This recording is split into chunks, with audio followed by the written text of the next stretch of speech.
What day is it? What day is it? Happy Monday, you guys. It's Tracy Morgan, and I'm back with 40 things that I've learned in 40 years of marriage in 40 days. It's late night, so I hope you guys are getting this post.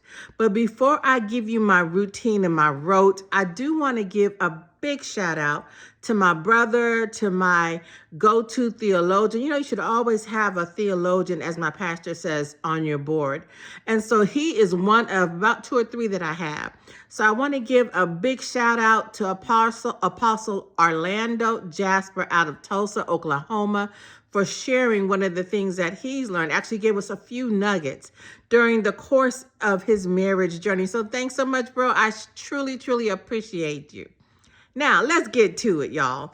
What is one of the things that I've learned in 40 years of marriage in 40 days? This is one of the things that I've learned. It's not something that my husband has learned. It's not something that we necessarily learned together. It's not even something that we really learned in marriage therapy or marriage counseling, but it is something that I have learned in 40 years of marriage that I'm sharing with you in 40 days. Are you ready?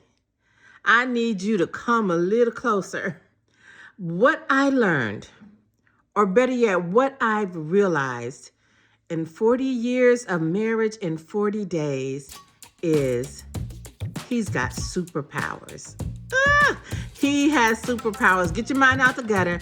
He has superpowers. And listen, I don't know if you've ever watched Clark Kent or if you've ever watched the Marvel heroes or whatever the case may be, but a lot of the time we think, especially Black women, we think that a man's superpower is supposed to come in a particular fashion or look a particular way, and that they should always be on. But if you've ever studied or watched superheroes, you'll know that you don't see their superpowers until there is danger afoot, until there is some kind of stressful situation, and until there's some kind of despair happening or impending danger. So you don't see those superpowers until something is off center.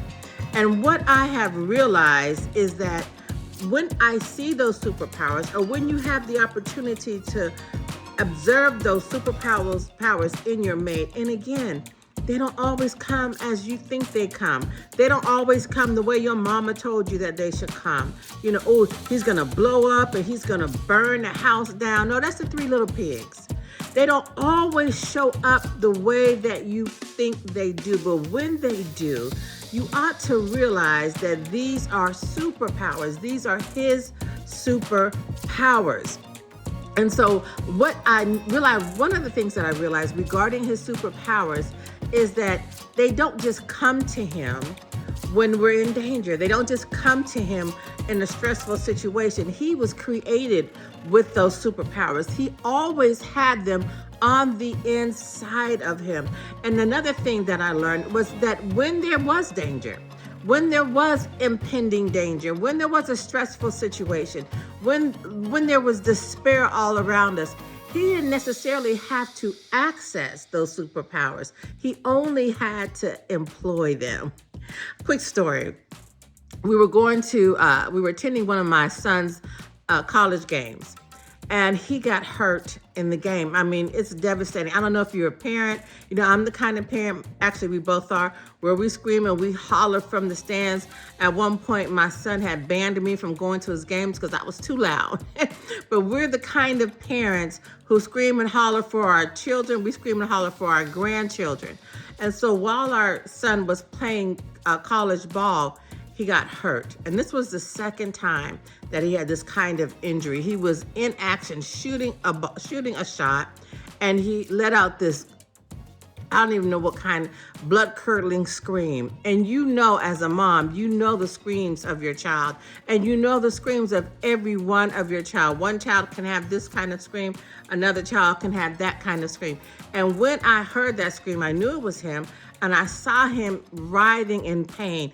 And the coach ran to him, the medical attendant ran to him, and of course, I'm trying to get out the stands to get to him.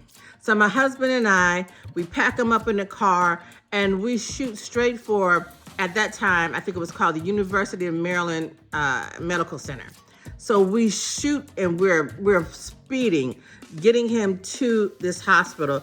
And in the meantime, he is screaming in pain. And I don't know, again, if you've ever seen your child in pain and when they're screaming for pain and they're boys of a certain age. And so you know that they hurt, otherwise they wouldn't make that kind of noise.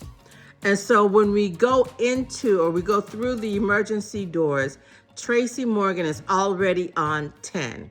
That's how I am. That's how I'm created. And so we're trying to get him in, trying to get him seen. There's a crowd of people and he's in the corner writhing in pain. And one of the ladies who was there waiting, she saw how much pain he was in. And she told them, hey, let him go before me. I need him to go before me. And they were like, no, we're not going to do that. We're going to follow our process. So now I'm on 10. I got on 10 in like 2 seconds. So I'm running through the hospital. I'm literally going down hallways, trying to find the physician in chief. I don't know where his office is, even if he has an office in the hospital. I don't even know what he can do, but I'm looking for him. I need someone in authority to do something and get my son through these doors so that someone can attend to him. And so as I'm going through the hospital, I'm making my way down dark hallways and almost getting lost trying to find this person. I'm on the inside, I'm thinking, my husband ain't saying nothing. See, he don't love my children like I do. I'm a mama, and I'm gonna get somebody. If I got to call the president of the freaking United States, they gonna get here. And so I'm going around and I'm searching, and all of a sudden, and my husband is over there, he's quiet. And I'm like, this don't make no kind of sense. Ain't he moved? Ain't he moved by this? And he gets up and he walks, ever so politely to the front desk. And I hear this booming, thunderous, deafening voice. Get someone to see my son, and they need to see him right now. And I flip. That's my husband. Let me tell you something. It was like E.F. Hutton on 10. They burst through those doors. They sent my son on a gurney through those doors, and they took care of him lickety-split. What's the moral of this story? He didn't have to have the kind of superpowers that I was expecting or that I have, that I look for. His superpowers work his way. And that superpower, all the screaming and yelling and running around that I was doing, sometimes it's fruitful, but this time it was not. It did not work. But he only had to employ his superpowers. And he didn't do it at my beck and call.